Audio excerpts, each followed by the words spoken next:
نبی کریم صلی اللہ علیہ وسلم نے فرمایا جس کے لیے دعا مانگنے کا دروازہ کھل گیا اس کے لیے اللہ کی رحمت کا دروازہ کھل گیا. سبحان اللہ. فرمایا جو بندہ دعا مانگنا شروع کر دیتا ہے اللہ اس کے لیے رحمت کا دروازہ کھول دیتا ہے.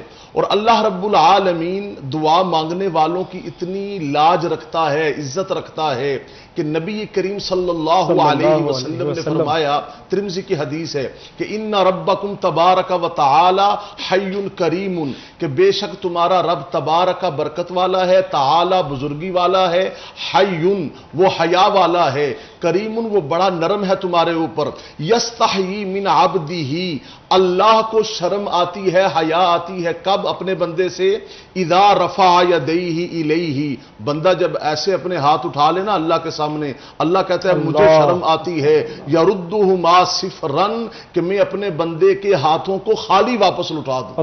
اللہ فرماتا ہے میرے محبوب ان کو کہہ دیجئے میں اللہ اتنا کرم والا حیا والا ہوں کہ بندہ یوں کرے تو مجھے اللہ کو شرم آتی ہے کہ بندہ مجھ سے مانگے اور محروم رہے.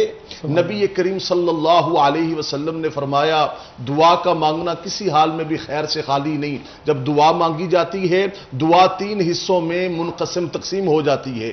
یا تو جو بندہ مانگ رہا ہے بعینی ہی اللہ وہی عطا فرماتا ہے، ادھر بندے نے جو دعا مانگی اللہ وہ عطا کر دیتا ہے. کبھی کبھار جو بندہ مانگ رہا ہے اللہ وہ نہیں دیتا، جو اللہ بہتر سمجھتا ہے وہ دیتا ہے.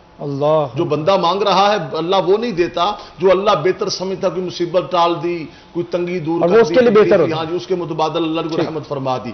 تیسرا یہ ہے کہ اللہ بندے کی دعائیں اپنے پاس جمع کرتا رہتا ہے. کل قیامت والا دن آئے گا، بندہ اللہ کی بارگاہ میں آئے گا، اللہ فرمائیں گے تو نے یہ دعا دن کو مانگی تھی، یہ رات کو مانگی تھی، یہ خزاں میں مانگی تھی، یہ بہار میں مانگی تھی، یہ تیری دعائیں رمضان کی، یہ تیری دعائیں جو ہے وہ عید الاضحیٰ کی، میں اللہ تیری دعاؤں کو جمع کرتا رہا، اس کا صلہ دنیا میں نہیں دیا، آج میں اللہ تیری دعاؤں کے صدقے اے بندے تجھے بغیر حساب کے جنت میں داخل فرماتا ہوں. اور یہ ہے دعائیں مانگنے کی فضیلت.